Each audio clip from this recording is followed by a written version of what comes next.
je vous rappelle que la semaine dernière, je me suis livré à un panorama général de l'évolution de la physique atomique et de la physique des lasers au cours des 50 dernières années, en insistant sur le fait que l'invention des lasers et le développement de ces sources de lumière extraordinaires avaient permis de faire des progrès gigantesques en ordre de grandeur en ce qui concerne, par exemple, la précision des mesures spectroscopiques, la précision de la mesure du temps, la longueur, la compression des pulses, des impulsions lumineuses permettant d'atteindre les attosecondes, ou encore les températures extrêmement basses qu'on peut atteindre en refroidissant les atomes à l'aide de lumière.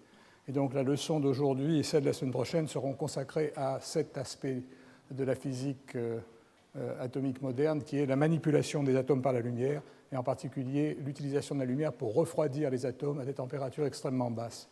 À l'origine, une des idées qui est immédiatement venue à l'esprit lorsqu'on s'est lancé dans ce genre d'expérience, c'était de supprimer, d'arrêter les atomes et donc de supprimer l'effet Doppler et d'avoir donc des mesures spectroscopiques extrêmement précises. Et c'est effectivement ce qui s'est passé.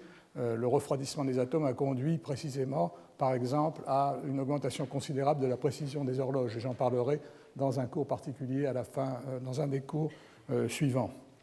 Mais il y a eu bien d'autres applications. Le fait que les atomes deviennent lents fait que la longueur d'onde de De Broglie devient de plus en plus grande et qu'on peut faire de l'interférométrie atomique, c'est-à-dire faire avec des ondes de matière ce qu'on fait d'habitude avec des ondes optiques et réaliser des appareils qui peuvent, par exemple, mesurer le champ de gravitation ou des rotations avec une extrême précision.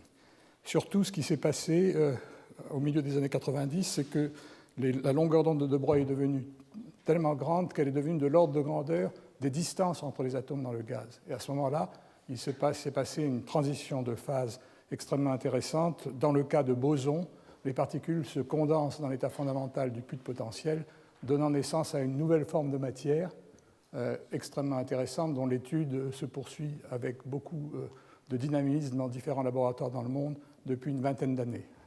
Dans le cas de fermions, on a également des phénomènes très intéressants de condensation des fermions dans l'état fondamental du gaz de Fermi dégénéré, qui sont également des expériences très intéressantes.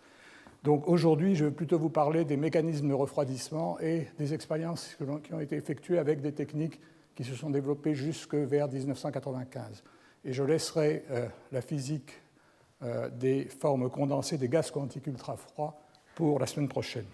Je rappelle simplement sur cette deuxième diapositive l'échelle des températures en échelle logarithmique que j'avais déjà montré la dernière fois.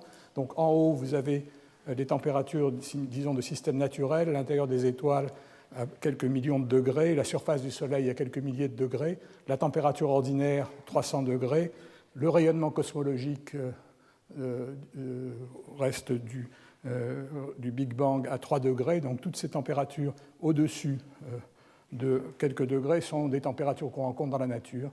Ensuite, vous avez ce qu'on appelle la cryogénie classique, entre 1 degré et, disons, le millikelvin, qui est la cryogénie qu'on obtient grâce aux techniques de l'hélium liquide, hélium 4 et hélium 3. Et puis, on arrive en dessous à des températures très très basses, qui, elles, sont atteintes par refroidissement laser. Alors, je vais vous donner quelques repères. Ce qu'on appelle le refroidissement Doppler, qui a été atteint en 1985, qui correspond à des températures de quelques centaines de microkelvin. Puis, le refroidissement subdoppler, au niveau du microkelvin, correspondant à des températures, à des vitesses d'atomes de l'ordre de 10 cm par seconde. Et enfin, ce qu'on appelle le refroidissement évaporatif, qui prend le relais du refroidissement laser et qui permet d'atteindre des températures de l'ordre du milliardième de degré. Et j'avais insisté la semaine dernière sur le fait que sur cette échelle logarithmique, nous sommes plus proches de la température de l'intérieur du Soleil, à la température ordinaire, que des températures les plus basses que l'on sait actuellement réaliser. 11 ordres de grandeur gagnés sur la température des atomes et 5 à 6 ordres de grandeur sur leur vitesse depuis les années 60-70.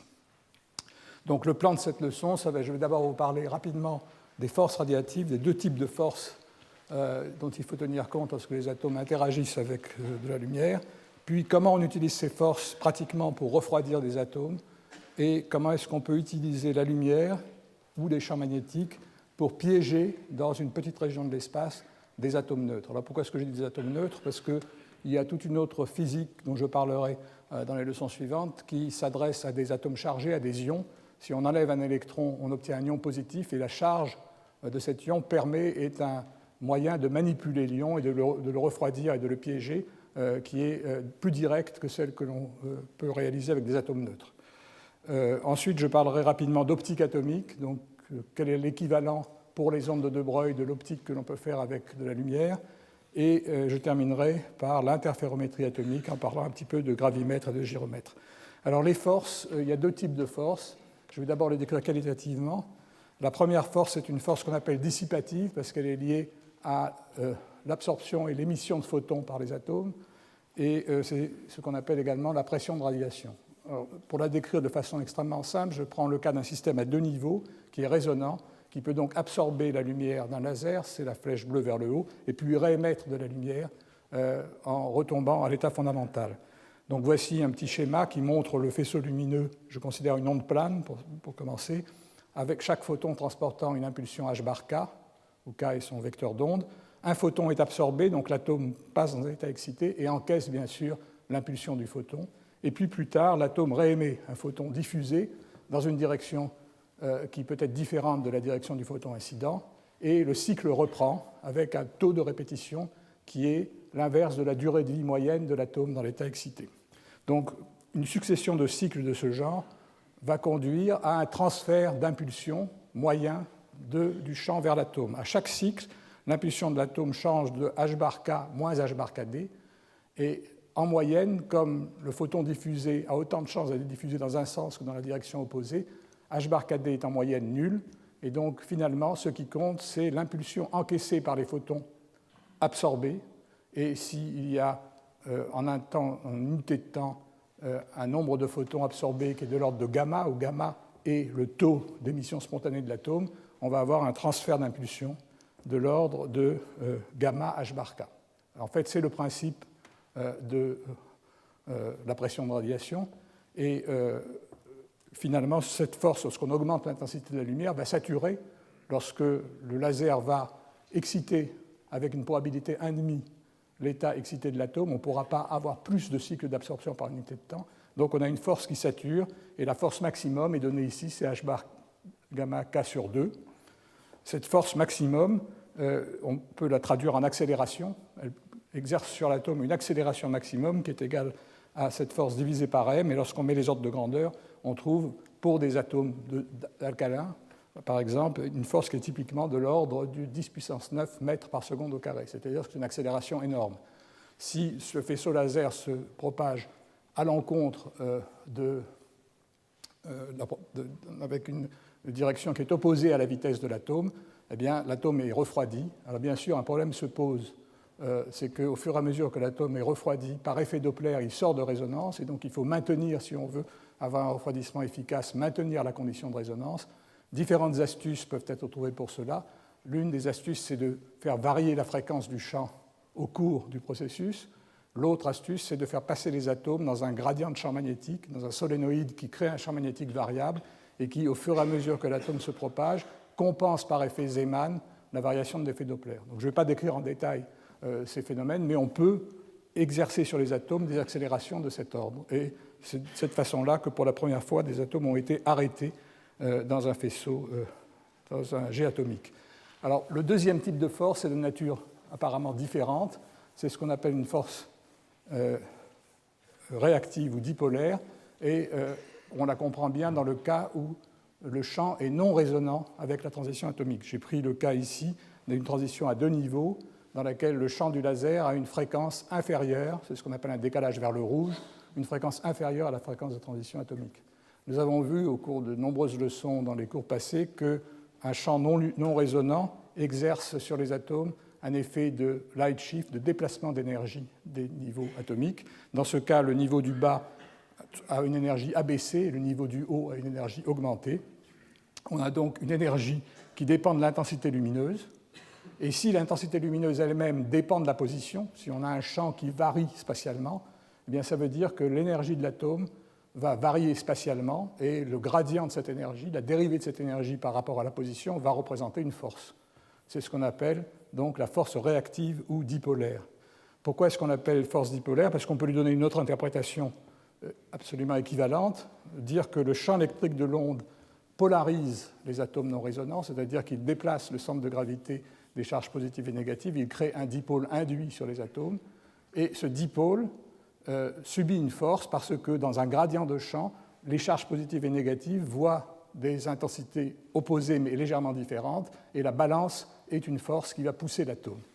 Donc les deux interprétations sont équivalentes, et cette force réactive ou dipolaire a comme caractéristique d'abord qu'elle s'annule à résonance, alors que la force dissipative est maximale à résonance, et également le fait que cette force réactive ne sature pas, en tout cas ne sature pas pour des intensités analogues à celles de la force dissipative. Elle sature lorsqu'on ne peut plus faire cette approximation de l'atome à deux niveaux pour des intensités du champ beaucoup plus grandes. Alors ça, c'est une approche qualitative. On peut en donner une vision beaucoup plus synthétique à partir d'une théorie complète des forces radiatives que je vais me contenter d'esquisser ici sur ces deux diapositives. On commence par écrire un champ monochromatique le plus général possible avec trois paramètres importants qui sont sa polarisation, le petit vecteur EL, qui sont également son amplitude, qui dépend de la position, et sa phase, qui dépend également de la position.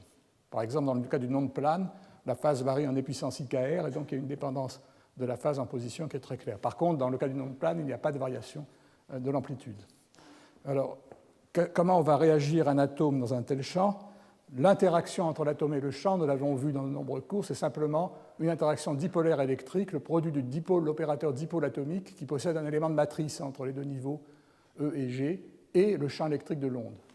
Et dans l'approximation qu'on va faire ici, ce champ électrique va être un champ classique qui contient un très grand nombre de photons, et la position le point R, c'est la position de l'atome, et je vais également le considérer comme un point classique. L'atome est un tout petit paquet d'ondes, et sauf si la longueur d'onde de De Broglie devient très grande, on peut le considérer comme une particule classique ponctuelle. C'est dans cette limite que je vais continuer.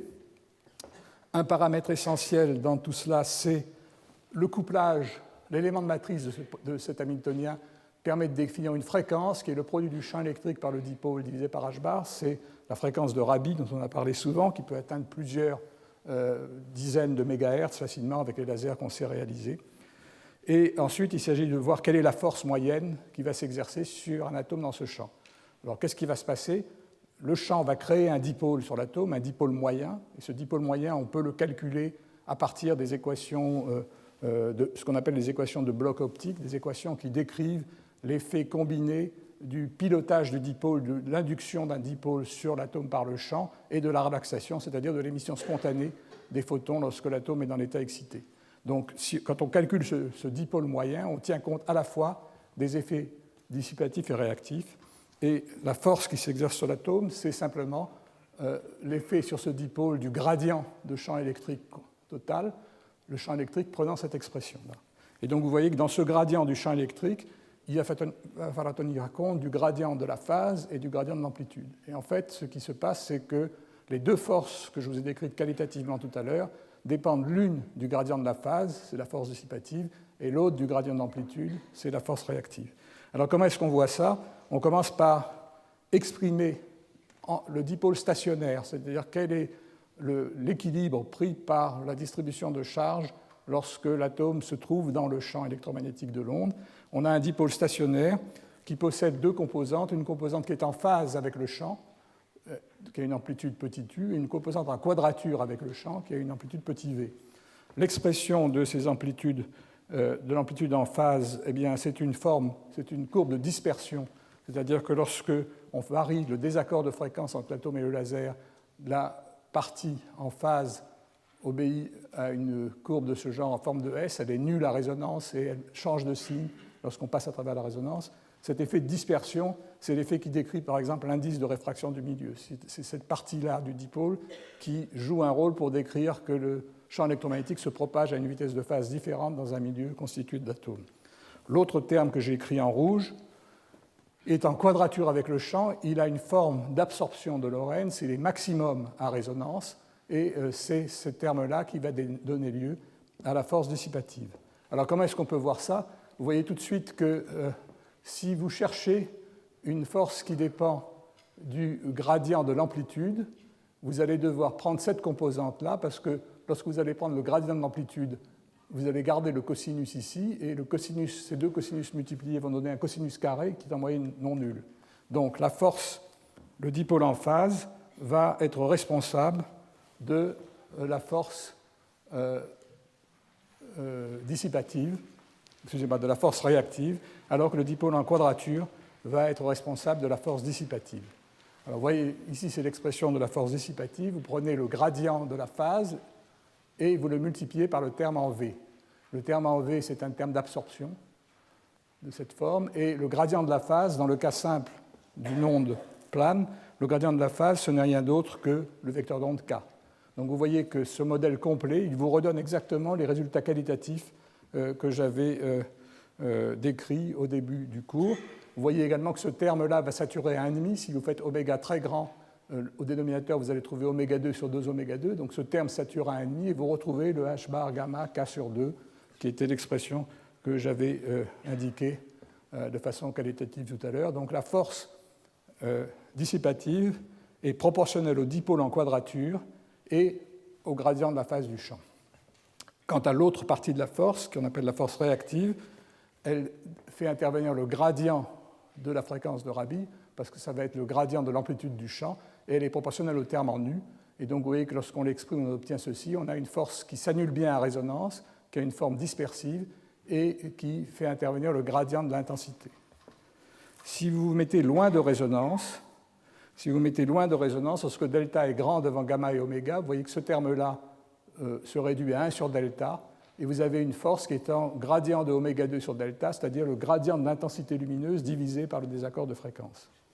Et vous voyez que cette force ne sature pas tant que le gradient de l'intensité est petit devant delta, tant que la fréquence de Rabi reste petite devant delta. C'est-à-dire que si vous mettez très loin de résonance, vous avez une force qui augmente continuellement avec l'intensité lumineuse et qui peut devenir très grande par rapport à la force de la pression de radiation. Donc voilà ce qu'on peut dire de ces deux types de forces. Maintenant, il s'agit de savoir comment on peut appliquer ces forces pour refroidir effectivement des atomes. Et le phénomène physique important, c'est qu'il faut arriver à combiner ces forces avec leurs variations liées à l'effet Doppler et au fait que les atomes ont une vitesse non nulle.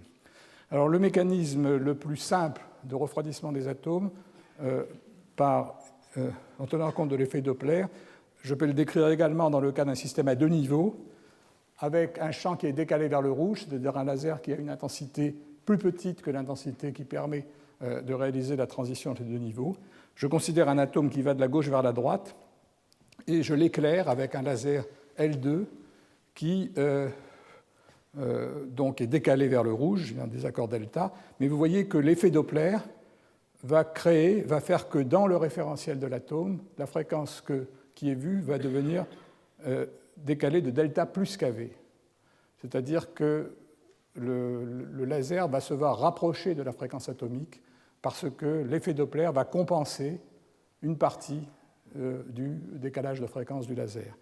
Par contre, si nous envoyons sur le même atome un faisceau laser de même fréquence mais se propageant en sens inverse, l'effet Doppler va donner une fréquence vue dans le référentiel de l'atome delta moins kV, et au contraire, donc, le décalage de fréquence va être accentué. Le laser va se trouver plus loin que ce qu'il serait si la vitesse de l'atome était nulle.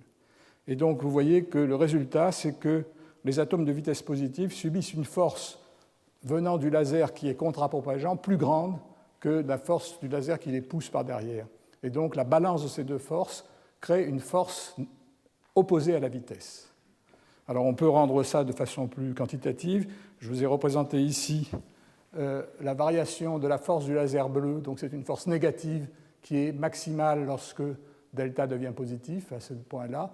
Quant à la force du laser rouge, c'est une force positive puisqu'elle pousse de la gauche vers la droite, qui est décalée de cette façon-là. Et la somme de ces deux forces donne une courbe en dispersion qui montre que la caractéristique importante, c'est que la variation de cette force en fonction de la vitesse a une pente négative. Ça veut dire que la force est toujours opposée à la vitesse. Et une force opposée à la vitesse dans un milieu, c'est une force visqueuse, une force de viscosité qui va avoir pour effet d'amortir la vitesse dans le milieu. Et le domaine de capture de vitesse, c'est évidemment les vitesses qui sont comprises entre ces deux maxima. C'est en général un domaine de capture de quelques dizaines de mètres par seconde. Alors, le modèle que j'ai décrit ici est valable si on a un atome à deux niveaux, si delta est négatif, et si l'intensité de cette onde stationnaire est faible. En effet, j'ai considéré implicitement que les deux forces étaient indépendantes l'une de l'autre. Mais si vous augmentez l'intensité lumineuse, vous allez avoir des termes d'interférence entre les deux forces. Ces termes d'interférence sont liés au fait que l'intensité du champ va varier et que donc vous ne pouvez pas négliger les forces réactives par rapport aux forces dispersives. À forte intensité, l'interprétation devient beaucoup plus compliquée et je n'ai pas le temps d'entrer dans ces détails. Le point important, c'est qu'à faible intensité, ce modèle est valable et on a une force de friction maximale lorsque delta est décalé de moins gamma sur 2 par rapport à la fréquence de la transition. On peut écrire donc le coefficient qui relie la force à la vitesse, le coefficient de viscosité alpha. On peut le décrire comme, si on l'écrit sous le rapport m sur tau, où m est la masse de l'atome, on définit un temps 1 sur tau qui est le taux d'amortissement de la vitesse dans le milieu. Ce taux d'amortissement, il est donné par cette formule. Cette formule s'obtient simplement en exploitant les expressions qui sont encore au tableau sur la valeur de la force, dissipative. Et lorsqu'on applique ce genre de formule dans le cas d'un champ faible pour lequel oméga 2 est typiquement de l'ordre de gamma 2 sur 10, on obtient un temps d'amortissement de cette force optique qui est de l'ordre de 100 microsecondes. Donc on a au bout d'une centaine de microsecondes, si un atome est introduit dans ce milieu, il se trouve voir sa vitesse amortie dans un espèce de milieu visqueux, et c'est pour ça qu'on appelle ce phénomène de mélasse optique. Les photons que l'atome diffuse sont un peu comme les molécules d'une mélasse ou d'un pot de miel dans lequel on laisserait tomber l'atome. Donc cet effet de mélasse optique qui a été décrit et étudié expérimentalement, je l'ai décrit à une dimension, mais on peut le généraliser facilement à 3 dimensions en envoyant des faisceaux dans toutes les directions. Alors quelle est la limite de la température ? On pourrait penser que la vitesse va s'amortir à 0, mais en fait, ce n'est pas le cas parce que j'ai tenu compte ici uniquement d'une force moyenne et je n'ai pas tenu compte des fluctuations de cette force. Alors, que dit la force moyenne ?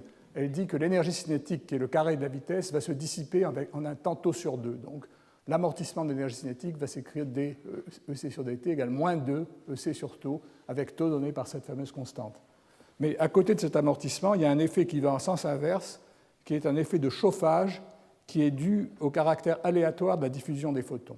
Les photons que les atomes réémettent sont réémis aléatoirement dans toutes les directions, et on peut montrer dans ce cas typique de mouvement brownien que la valeur quadratique moyenne de l'impulsion, des carrés de l'impulsion de l'atome, c'est la somme des impulsions prises à chaque fois, c'est-à-dire la somme des h bar 2 K2. Et quand vous sommez les h bar 2 K2 avec gamma événement par unité de temps, vous trouvez très facilement que l'énergie cinétique croît en gamma h bar de K2 sur 2m.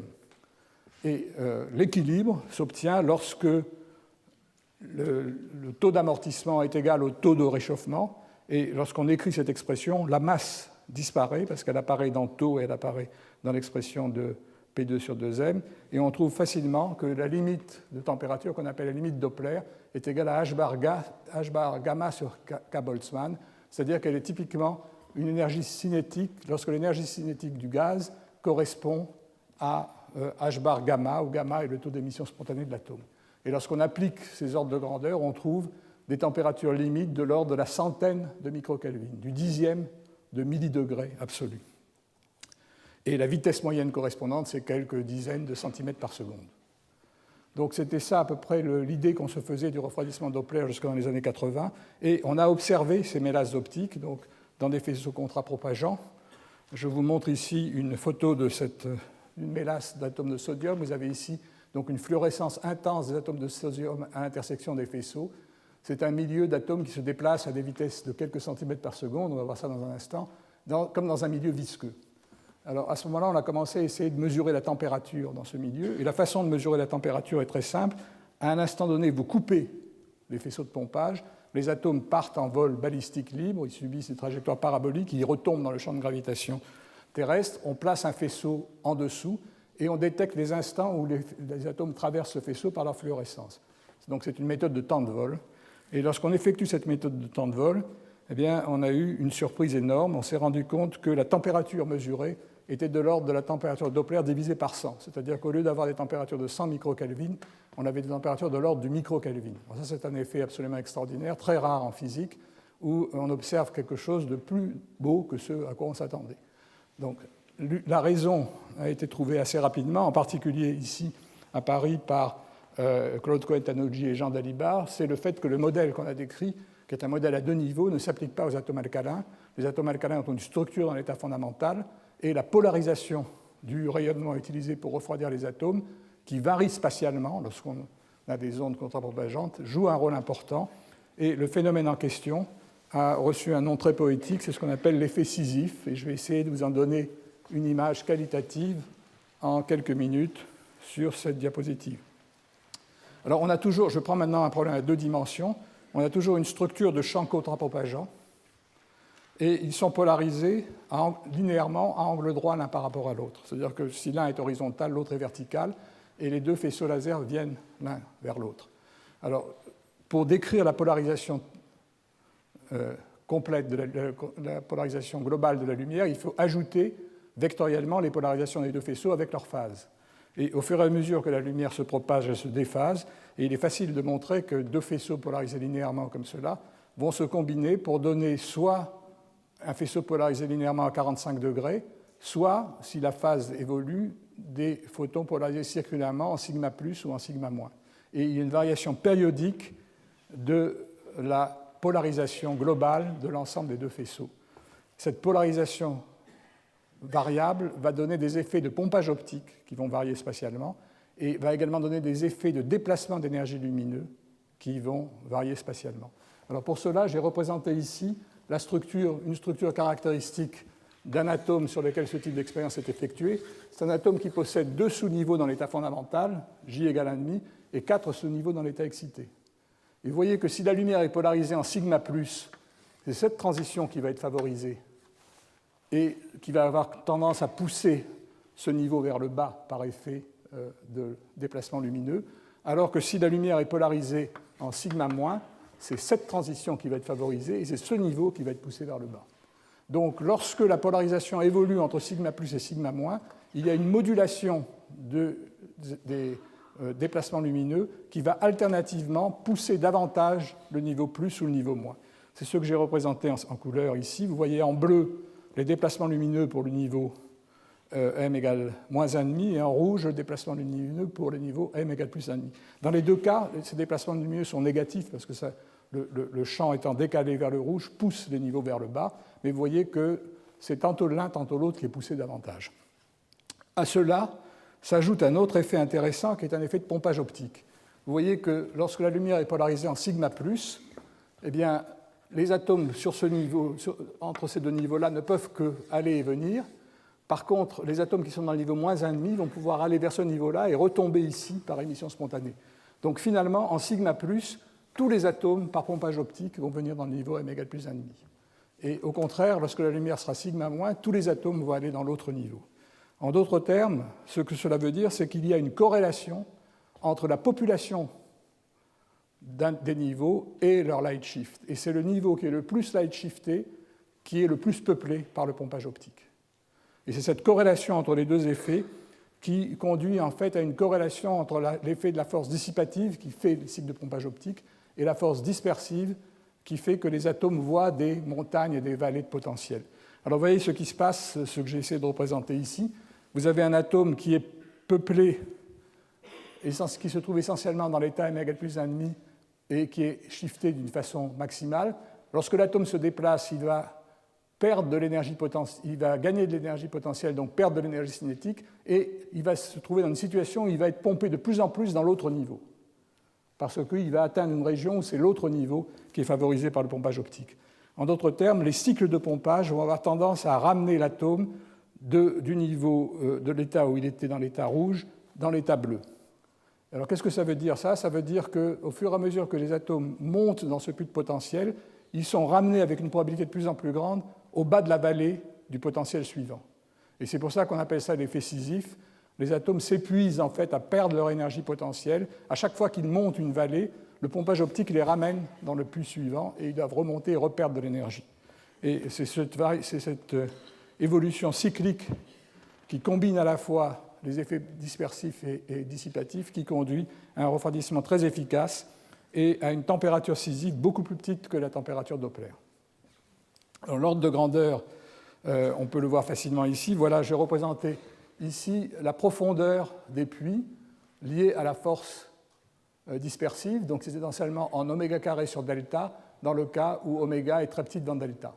Donc les atomes montent, et à chaque fois qu'ils ont monté une colline, ils ont perdu l'énergie h bar oméga carré sur delta. Le phénomène va s'arrêter lorsque leur énergie cinétique va devenir plus petite que h bar oméga carré sur delta. À ce moment-là, ils ne pourront plus monter, et ils ne pourront plus atteindre l'endroit où ils vont être amenés dans le puits suivant. Donc il faut voir quel est l'ordre de grandeur de h bar oméga carré sur delta. Vous voyez que nous sommes dans le régime où oméga est petit devant gamma, donc h bar oméga carré sur delta, si gamma est de l'ordre d'oméga, c'est h bar, je peux l'écrire oméga 2, je peux l'écrire sous la forme gamma fois gamma, et j'obtiens h bar gamma, gamma sur delta, et comme gamma sur delta est très petit devant 1, vous voyez que K T6 est très petit devant h bar gamma, c'est-à-dire très petit devant T Doppler. Donc on peut atteindre des températures beaucoup plus basses que la température Doppler, en fait des températures qui sont de l'ordre du centième de la température Doppler. Alors on peut se dire qu'il suffit à ce moment-là de diminuer oméga doucement et on va atteindre le zéro absolu. En fait, ce n'est pas le cas, il y a encore une limite. La limite, c'est que le dernier photon diffusé va donner à l'atome une impulsion aléatoire qui va être l'énergie de recul d'un photon, et cette énergie de recul du photon elle correspond essentiellement à une température de l'ordre du microkelvin. Donc le microkelvin, c'est la limite de la température qu'on peut atteindre à l'aide de processus qui vont conduire à la diffusion de photons par l'atome.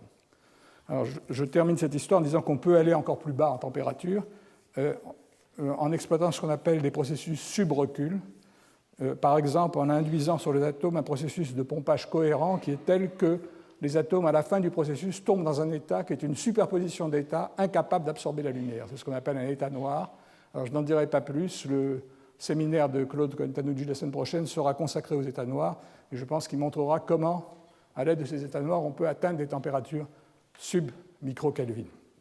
Une autre méthode qui permet de refroidir des atomes sous le microkelvin, c'est le refroidissement évaporatif. C'est-à-dire qu'on arrête de refroidir avec des lasers, mais on refroidit par évaporation, c'est-à-dire qu'on établit un processus qui élimine automatiquement les atomes les plus chauds de l'échantillon. Et c'est ce processus-là que je décrirai la semaine prochaine qui a conduit à l'apparition des premiers condensats de Bose-Einstein. Je n'en dirai pas plus aujourd'hui.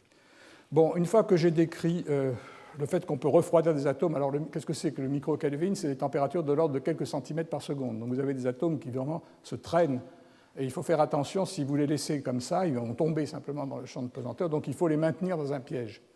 Et un piège, c'est qu'il faut exercer sur les atomes des forces qui dépendent non pas de la vitesse, comme j'ai décrit jusqu'à maintenant, mais qui dépendent de la position, c'est-à-dire qui empêchent les atomes de sortir d'un volume. Un des premiers pièges qui a été imaginé, c'est ce qu'on appelle le piège magnéto-optique, ou MOT en anglais, Magneto Optical Trap. C'est un piège qui combine les effets de mélasse optique avec un gradient de champ magnétique. C'est-à-dire qu'on superpose à une mélasse optique qui est formée par des faisceaux de laser contrapropageants un champ magnétique qui est créé par deux bobines, mais au lieu d'alimenter ces bobines comme dans des bobines de Helmholtz avec un courant dans le même sens dans les deux bobines, on les alimente avec des courants en sens inverse, ce qui crée un champ nul au centre et un gradient de champ, un champ qui part de zéro au centre des bobines et qui devient plus grand que zéro dans toutes les directions. Et donc, l'effet de la combinaison de ce champ magnétique avec les faisceaux laser conduit à une force qui dépend maintenant de la position. Et la façon la plus simple de la décrire, c'est de la décrire sur une structure de niveau qui est différente de celle que j'ai décrite là, qui est une transition d'un niveau m égale 0 vers un niveau m égale 1. Et vous voyez que, suivant que le champ est en polarisation sigma plus ou sigma moins, c'est la transition 0 plus 1 ou 0 moins 1 qui va être prépondérante. Alors, je vous décris ici, sur ce dessin simplement, ce qui se passe lorsque l'atome s'approche, par exemple, du point Z1. Qu'est-ce que c'est que le point Z1?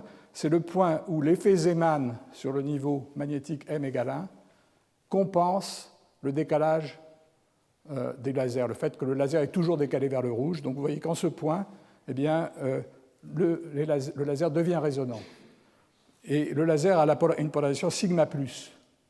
Vous voyez que le laser en polarisation sigma plus devient résonant en ce point, donc il crée une force de pression de radiation qui repousse l'atome vers l'intérieur du piège, parce que c'est cette transition-là qui domine.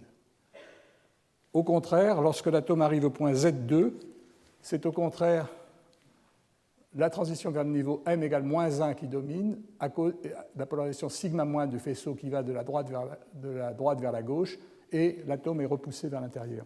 Donc vous voyez que la combinaison de ces champs magnétiques et des polarisations des faisceaux laser ramènent les atomes vers le milieu, des atomes qui sont refroidis en plus par l'effet de mélasse optique. Alors ce piège magnéto-optique, il a été imaginé par Jean Dalibard au milieu des années 80 et réalisé quelques mois plus tard au Bell Lab et à MIT aux États-Unis. Donc c'est un piège qui combine à la fois les forces électromagnétiques des lasers et les forces d'un champ magnétique. Et vous voyez ici une image d'un nuage d'atomes dans un piège magnéto-optique de calcium que j'ai trouvé assez joli. Alors il y a d'autres types de pièges, bien sûr. On peut faire également des pièges, cette fois-ci liés simplement à la force dispersive.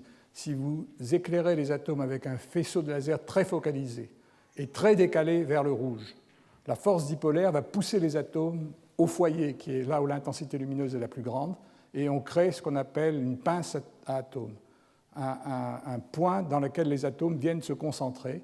Et on peut, si on déplace ce point de focalisation, on peut le faire également à l'intersection de deux lasers. On a ce qu'on appelle en anglais un atom tweezer, une pince optique qui permet de déplacer des atomes. Alors je vous montrerai dans la leçon suivante qu'en général, dans des pièges de ce genre, s'ils sont très focalisés, il ne peut y avoir au maximum qu'un seul atome. Parce que s'il y a deux atomes, ils se perturbent et l'un des atomes est éjecté. Un autre type de piège qui est extrêmement fréquent et dont je parlerai plus tard, ce sont des pièges périodiques. Si on réalise des structures périodiques, on fait interférer classiquement des lasers à 1, 2 ou 3 dimensions, on va réaliser des réseaux à 1, 2 ou 3 dimensions qui sont des puits périodiques dans lesquels les atomes vont venir se concentrer. Et cette physique extrêmement riche a conduit à simuler ce qui se passe dans des solides où les atomes sont effectivement distribués au nœud d'un réseau. Et donc on a une physique très riche. Là encore, j'en parlerai peut-être plus tard. Je vous donne un dernier exemple de piégeage qui est intéressant. On peut également piéger les atomes dans une onde évanescente, dans l'onde évanescente qui sort d'un milieu diélectrique transparent. Vous avez ici une très jolie expérience qui est faite à l'aide d'une fibre optique étirée. Vous voyez que les dimensions transversales d'une fibre optique, c'est en général une fraction de quelques microns. Mais si on étire la fibre en la chauffant, on peut réaliser des nanofibres, des fibres extrêmement fines, qui ont un diamètre transversal de l'ordre de quelques centaines de nanomètres, c'est-à-dire moins qu'un micron. Et la lumière se propage dans ces fibres essentiellement à l'extérieur de la fibre, comme une onde évanescente qui se trouve dans le vide à l'extérieur de la fibre. Et de très belles expériences ont été effectuées avec ces structures, en particulier dans le groupe de Arno Reuschen-Beutel, qui était un ancien étudiant à nous et qui actuellement travaille à Vienne. Vous voyez que le principe de l'expérience, si on veut piéger des atomes, il faut faire attention. Si les atomes sont trop près de la surface, ils vont être attirés par la surface par la force de Van der Waals. Donc il faut créer un puits de potentiel qui maintient les atomes au voisinage de la surface, mais pas trop près. Pour cela, on combine deux lasers. Un laser décalé vers le rouge, qui va attirer les atomes vers les champs forts, c'est-à-dire vers la surface, avec un potentiel que vous voyez comme ceci, et un laser décalé vers le bleu, qui lui va repousser les atomes. Et la combinaison de ces deux potentiels crée un potentiel avec un minimum. Et vous voyez que ce minimum se trouve à quelques centaines de nanomètres de la surface, loin de la région très proche de la surface où la force de Van der Waals l'emporte. Autrement dit, il y a une barrière de potentiel qui empêche les atomes de coller à la surface. Et les atomes restent dans forment une espèce de collier de perles au voisinage de la fibre. Pourquoi collier de perles? Parce que la structure d'ondes stationnaires, on envoie les ondes dans les deux directions, crée un réseau de puits autour de la fibre. Alors comment est-ce que ces lasers décalés vers le rouge et vers le bleu ne diffusent pas de lumière parce qu'ils sont loin de résonance? Si on veut observer les atomes, on ajoute un troisième laser, dit laser sonde, qui lui est proche de résonance. Et vous voyez, à ce moment-là, on voit donc cette ligne d'atomes qui n'est pas ici bien résolue spatialement, mais on voit ici à peu près 1 millier d'atomes piégés, avec en moyenne un demi-atome, 0 ou 1 atome par piège. Et Arnaud et son groupe ont fait de très belles expériences là-dessus. Autre type de piège maintenant, on peut également faire des pièges lorsqu'on veut que les atomes soient dans le noir, que les atomes ne soient pas perturbés par la lumière. On peut faire des pièges purement magnétiques. C'est-à-dire qu'on coupe la lumière, et si les atomes portent un moment magnétique, on crée un piège, qui est une structure de champ magnétique qui va attirer par force magnétique les atomes vers l'origine. Le plus simple de ces pièges, c'est le piège avec les bobines en position anti-Helmholtz dont j'ai parlé tout à l'heure. Il crée, par exemple, le long de l'axe OZ, le module du champ magnétique varie de cette façon-là. Il s'annule au point Z égale 0 et il croît dans les différentes directions. Alors, ce qui se passe dans ce type de piège, c'est que les atomes se déplaçant très lentement, leur moment magnétique s'oriente dans la direction locale du champ magnétique et donc crée une force qui attire toujours vers les champs faibles. Tout ça se passe très bien, sauf lorsque les atomes arrivent en Z égale 0. Parce que si l'atome arrive en Z égale 0, eh bien, le moment magnétique est complètement désorienté, il ne sait plus quelle direction prendre. Donc ce type de piège n'est pas très commode et on utilise des tas d'astuces pour éviter que l'atome n'arrive en Z égale 0. Donc je n'ai pas envie d'entrer dans les détails. Je vous décris simplement un autre piège qui forme une bouteille magnétique plus élégante. C'est le piège dit de Joffé-Pritchard, qui combine des courants électriques se propageant dans 4 fils en sens inverse avec des bobines en position de Helmholtz, et ça crée un champ magnétique non nul au centre, donc il n'y a plus le problème précédent, avec une barrière de potentiel, delta B, lorsque les atomes s'approchent des bobines de Helmholtz. Et donc ce sont ces bouteilles magnétiques qui sont très pratiques, qui arrivent à refroidir facilement des atomes, à piéger des atomes jusqu'à des températures de quelques centaines de microkelvin, qui sont utilisées en particulier pour piéger les atomes avant d'aller à la condensation de Bose-Einstein.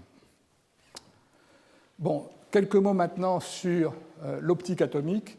Alors, qu'est-ce que c'est que l'optique atomique ? Ce sont des expériences dans lesquelles on fait exactement l'opposé de ce qu'on fait en optique ordinaire. En optique ordinaire, on manipule des faisceaux lumineux qui ont une longueur d'onde donnée en les faisant interagir avec des miroirs matériels ou avec des réseaux matériels, c'est des structures périodiques matérielles, ou avec des lames semi-réfléchissantes matérielles.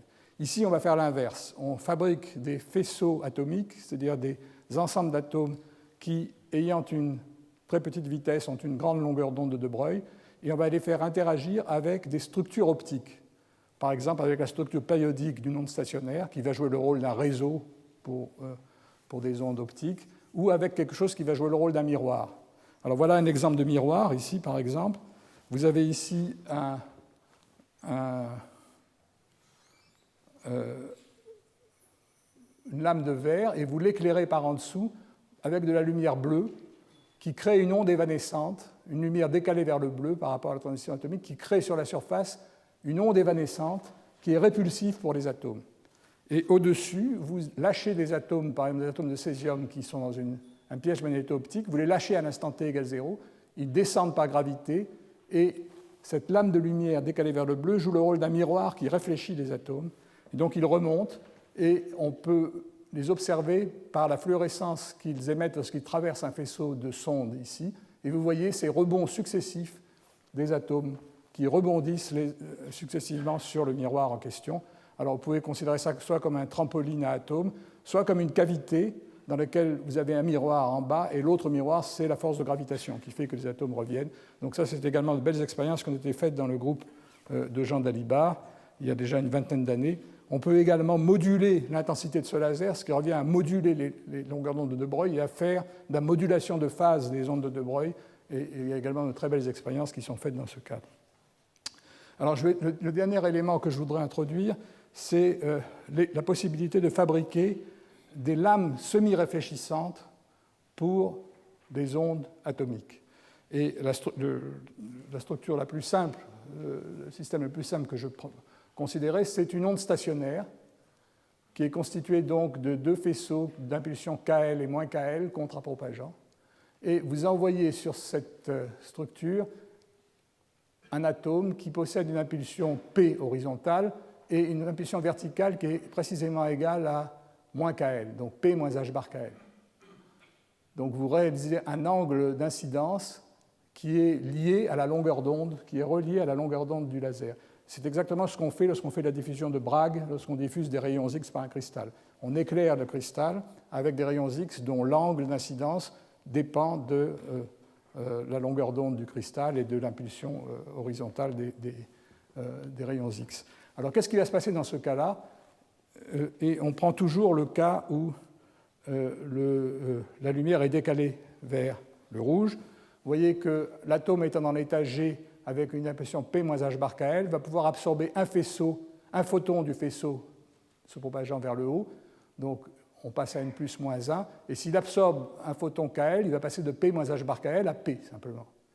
Et puis il peut ensuite retomber dans l'état G, cette fois-ci en absorbant un photon qui se propage dans la direction opposée, et il va à nouveau gagner une unité de moment angulaire, une unité d'impulsion, il va passer à P plus H bar KL, et le résultat, c'est qu'un photon aura été finalement transféré du faisceau plus au faisceau moins. Donc, par échange de photons entre les deux champs laser, l'atome va passer de l'impulsion P moins H bar KL à l'impulsion P plus H bar KL en ayant gagné 2 H bar KL d'impulsion. Alors, comme ce passage se fait de façon cohérente, c'est un processus ramant, l'atome passe de Gp moins H bar KL à G plus H bar KL, en passant intermédiairement dans l'état excité qui n'est pas résonant, il y a un désaccord de fréquence qui est lié au désaccord d'énergie que je vous indique ici et que vous pouvez recalculer simplement. Et ce qui va se passer, c'est que si la durée de cette impulsion Raman réalise exactement un pulse pi sur 2, eh bien, le système va passer dans une superposition linéaire des états P moins H bar KL et P plus H bar KL. C'est-à-dire qu'on va réaliser exactement comme une lame semi-réfléchissante envoie un photon à la fois dans deux directions. Ici, cette lame semi-réfléchissante envoie l'atome dans l'état G dans deux directions à la fois. Alors, le problème du système que j'ai traité là, c'est que l'atome est toujours dans le même état fondamental, et donc la seule différence, c'est la différence d'impulsion, qui est très faible. On peut faire des expériences beaucoup plus faciles et beaucoup plus commodes si on ajoute le fait que l'atome possède une structure dans l'état fondamental, avec deux niveaux G1 et G2, et cette fois-ci, on va accompagner la séparation spatiale par une séparation électronique de entre les deux niveaux G1 et G2. Autrement dit, on va créer de l'intrication entre l'état interne de l'atome et sa direction de propagation. Alors, la structure est un peu plus compliquée. Vous avez deux niveaux fondamentaux, et cette fois-ci, les deux faisceaux que vous envoyez n'ont pas exactement la même fréquence. Ils réalisent un effet Raman qui amène l'atome de G1 à G2, parce que la différence des fréquences correspond exactement à la différence d'énergie entre les états G1 et G2, qui est en général une transition hyper fine de quelques gigahertz.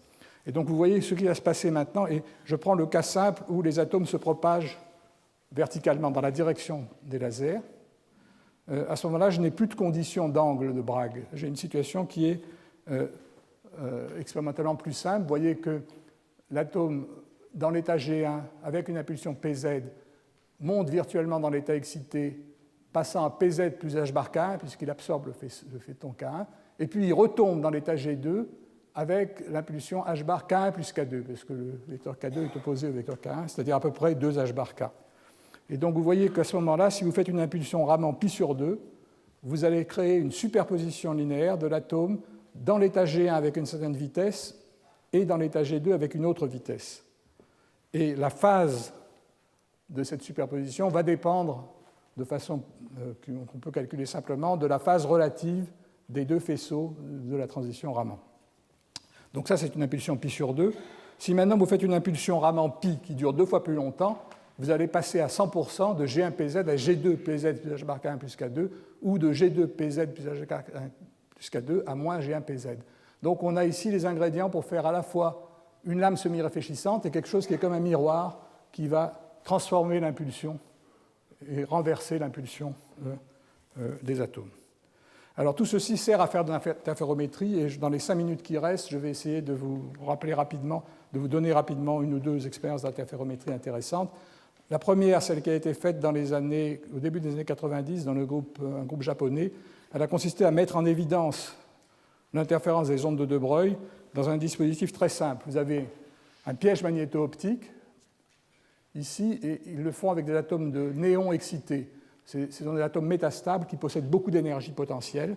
L'intérêt, c'est que lorsqu'ils vont tomber sur une galette de microcanaux ici, ces états métastables vont perdre leur excitation en créant des électrons, lesquels vont faire fluorescer une galette fluorescente, et donc on va voir chaque atome va se manifester par un point brillant sur la plaque de microcanaux. Entre la source ici et la plaque de microcanaux, deux fentes, les fentes Young, et vous voyez la distribution des atomes telle qu'elle arrive sur la plaque. On voit des franges d'interférence. En fait, il y a même un film qui montre que lorsque les atomes arrivent un à un, la figure d'interférence se produit une à une, c'est-à-dire que chaque atome passe à la fois par les deux fentes, Et vous voyez néanmoins que la cohérence spatiale n'est pas très bonne, avec que 2 ou 3 franges. Je vous montrerai la semaine prochaine des figures d'interférence atomique avec des condensats qui, elles, ont un contraste beaucoup plus grand. C'est un peu la même différence qu'entre les interférences que vous faites avec une lampe thermale telles qu'on les faisait dans mon enfance, où on voyait 2 ou 3 franges, et maintenant avec un laser, vous pouvez avoir des dizaines de franges bien visibles. Alors, interféromètre, maintenant, utilisons maintenant ces lames semi-réfléchissantes pour des interférométries. Je vous rappelle que le principe de l'interféromètre Mach-Zehnder optique est très simple. Vous avez une lame semi-réfléchissante qui partage un faisceau optique en deux. On recombine les faisceaux avec l'aide de 2 miroirs. On les envoie sur une deuxième lame qui les resépare. Et finalement, on a une interférence entre 2 chemins, le chemin rouge et le chemin bleu, qui fait que la probabilité de trouver la particule dans chacun des 2 détecteurs de sortie oscille en fonction de la phase. Alors, qu'est-ce que c'est que la phase? Vous pouvez faire varier la phase soit en mettant dans un des bras un milieu qui va déphaser l'onde correspondante, soit en déplaçant un miroir qui va modifier la phase d'un chemin par rapport à l'autre. Et on observe des franges en opposition de phase dans les 2 voies de sortie. Alors, qu'est-ce qu'on va faire maintenant si on veut faire l'interféromètre atomique? On fait l'inverse. On remplace la lumière par des ondes de De Broglie et on remplace les lames semi-réfléchissantes et les miroirs par des ondes progressives ou stationnaires. Alors, il y a beaucoup de schémas possibles. Je vais vous en décrire essentiellement un qui est ici représenté à droite, qui est celui du cas où les lasers sont bicolores et on a 2 sous-niveaux G1 et G2, exactement le problème que j'ai traité tout à l'heure, et où on lance les atomes verticalement. Alors attention, ici c'est le temps, et là c'est la position. Donc vous avez un diagramme temps-espace. Vous appliquez une impulsion pi sur 2 aux atomes ici, puis une impulsion pi, puis une impulsion pi sur 2, qui est équivalente de faire une lame semi-réfléchissante, puis des miroirs qui réfléchissent le mouvement, et puis une deuxième lame semi-réfléchissante. Et vous voyez qu'à la sortie, vous avez 2 voies de sortie dans lesquelles l'atome se trouve soit dans l'état G1, soit dans l'état G2. Et si il y a un déphasage qui se produit entre les 2 voies, vous allez avoir une modulation de la probabilité de trouver l'atome dans l'état de sortie. Alors cette modulation, elle peut être exploitée de différentes façons. Il y a 2 types d'appareils. Le premier, c'est le gravimètre. C'est-à-dire si vous envoyez les atomes vers le haut et que vous regardez la phase des franges, elle va dépendre de l'intensité du champ de gravitation. Alors, je ne vais pas vous faire la théorie complète, c'est assez élaboré. Vous voyez, ce qui se passe, c'est que les atomes vont en fait suivre des trajectoires paraboliques dans le champ de pesanteur, et vous allez avoir un interféromètre qui va à peu près cette forme. Attention, c'est un problème toujours à une dimension. Ici, vous avez le temps, et là, vous avez l'espace. Ce n'est pas des paraboles, c'est simplement le mouvement, la loi horaire dans un champ de pesanteur d'une particule verticale. Alors, c'est assez compliqué de calculer dans ce repère ce qui va se passer. Par contre, on a un calcul beaucoup plus simple si on se met dans le repère qui tombe avec les atomes. Dans le repère qui tombe avec les atomes, il n'y a plus de gravitation. Les atomes ont une vitesse constante et donc les trajectoires dans l'espace temps-espace sont des segments de droite. Et vous avez maintenant un interféromètre très simple. Mais donc, il ne se passe rien le long des trajets. Il n'y a pas de déphasage le long des trajets puisqu'il n'y a plus de champ de gravitation. Mais l'effet de la gravitation, il se manifeste par le fait que l'interaction avec les lasers n'a plus lieu au même endroit. Parce que les lasers, eux, ne bougent pas. Donc tout se passe. Si vous êtes dans le repère qui tombe, vous devez considérer que les lasers stationnaires, on les fait monter avec une accélération. Et donc l'endroit où les lasers vont réaliser les pulses Raman change. Et cet endroit, il change d'une distance qui est proportionnelle au carré du temps. Vous avez simplement la loi 1 demi de GT2, sachant que vous avez 2T ici, donc ça fait 1 demi de 2 fois T au carré, ça fait 2 GT2. Et on peut montrer facilement que le déphasage des franges rapporté à 2π, c'est la même chose que le delta H rapporté à lambda. Et on trouve un effet, un déphasage lié à la gravitation qui est proportionnel au carré du temps. Donc on a intérêt, si on veut mesurer un champ de gravitation, à réaliser un système qui a le temps le plus long possible, c'est-à-dire fabriquer une tour, on va envoyer des atomes très hauts et attendre qu'ils retombent sur des temps de l'ordre de la seconde. Je vous donne ici la formule qui donne la sensibilité. Avec des ordres de grandeur raisonnables, on arrive à des sensibilités de l'ordre de 10-11 fois le champ de la valeur de la gravitation terrestre. Et effectivement, ce sont des sensibilités qu'atteignent les gravimètres les plus sensibles. Je vous avais montré dans la première leçon une photo de la tour utilisée à Stanford par Kasevich pour mesurer G. Je vous montre ici sur la prochaine diapositive un gravimètre à atomes plus petits, plus modeste, qui a une dimension de l'ordre du mètre, qui est réalisé au CIRT à l'Observatoire de Paris, et en lançant des atomes verticalement et en regardant les franges de Ramsay, voilà les franges observées sur une durée de 12 heures et qui mesurent en fait les marées terrestres, le fait que le magma terrestre est soumis à l'influence périodique de la Lune et du Soleil exactement comme les océans, mais c'est un effet qui est extrêmement faible, qui est de l'ordre de 10-7. Vous voyez que chaque point est moyenné sur 150 secondes. Les points rouges sont les points mesurés à l'aide du gravimètre atomique, et vous voyez qu'il a une résolution qui est largement de l'ordre de 10-8 ou 10-9, alors que les points noirs sont les mêmes points mesurés à l'aide d'un gravimètre classique. Qu'est-ce que c'est qu'un gravimètre classique? C'est un coin de cube qui rétro-réfléchit de la lumière et qu'on laisse tomber dans un appareil type Michelson. C'est-à-dire que quand il tombe, on compte les franges qui s'accélèrent au fur et à mesure que la chute se produit. Et vous voyez que les gravimètres atomiques sont plus sensibles, il y a moins de dispersion de points rouges que de points noirs que les gravimètres classiques. Autre chose que l'on peut mesurer à l'aide de ces appareils, c'est des rotations. C'est-à-dire qu'au lieu de mesurer une accélération linéaire, on peut mesurer une accélération circulaire, une vitesse de rotation. Et ceci se mesure à l'aide de ce qu'on appelle des interféromètres de Sagnac. Alors je le cite là pour conclure parce que cette année, c'est le 100e anniversaire de l'effet Sagnac. Sagnac a appliqué cet effet à l'optique. Il a montré qu'un interféromètre optique tourne. Si on fait tourner un interféromètre optique, les franges sont déplacées d'une quantité qui est proportionnelle à la fréquence de rotation. Alors ici, nous avons exactement le même effet. Je n'ai pas le temps de vous faire le calcul, mais il est fait ici sur cette diapo. Ce qu'il faut faire, c'est se mettre dans le repère tournant. Dans le repère tournant, la vitesse de la particule a une correction qui est liée à la rotation. Et on peut montrer que l'accumulation de phases associée à cette énergie cinétique dans le repère en rotation, elle est proportionnelle à l'élément d'air qui est parcouru par la particule pendant l'instant dt considéré. Et lorsqu'on intègre sur l'instant initial et l'instant final, l'entrée et la sortie de l'interféromètre, on s'aperçoit que finalement le déphasage est proportionnel à l'air enfermé entre les deux bras de l'interféromètre. Et c'est exactement ce qui se passe dans l'effet Sagnac optique. Donc voici les formules comparées du gyromètre à atome froid et du gyromètre laser. Alors en fait, ce qui se passe, c'est que dans un gyromètre atomique, ce qui compte, c'est la masse des atomes ou leur énergie MC2, alors que dans un interféromètre optique, c'est l'énergie du photon. Et le rapport MC2 sur h bar oméga est évidemment énorme. Les particules massives sont beaucoup plus sensibles que les photons. On a un rapport gigantesque de l'ordre de 10 puissance 11 qui favorise l'interféromètre de matière par rapport à l'interféromètre atomique. Malheureusement, on ne profite pas de ça complètement parce que l'air enfermé dans ces interféromètres est toute petite, au maximum de l'ordre du centimètre carré, alors qu'avec une fibre optique qu'on fait tourner 1000 fois, on peut fabriquer des airs gigantesques pour un interféromètre optique. Alors le résultat, c'est que la sensibilité dépend des dispositifs. Il est très difficile de dire lequel est meilleur. Je n'ai pas trouvé ça dans la littérature pour une raison très simple, c'est que la plupart de ces recherches sont classifiées. Fabriquer des interféromètres qui mesurent des accélérations et des accélérations de rotation, c'est quelque chose d'extrêmement utile pour la navigation, en particulier des sous-marins. Un sous-marin qui n'a pas accès au GPS, s'il peut intégrer son accélération instantanée au cours du temps, peut trouver sa position. Et lorsqu'on atteint des précisions de l'ordre de 10-11, la précision est fantastique. On peut avoir des précisions de l'ordre du mètre sur la position d'un objet dont on suit l'accélération si on dispose d'appareils suffisamment sensibles.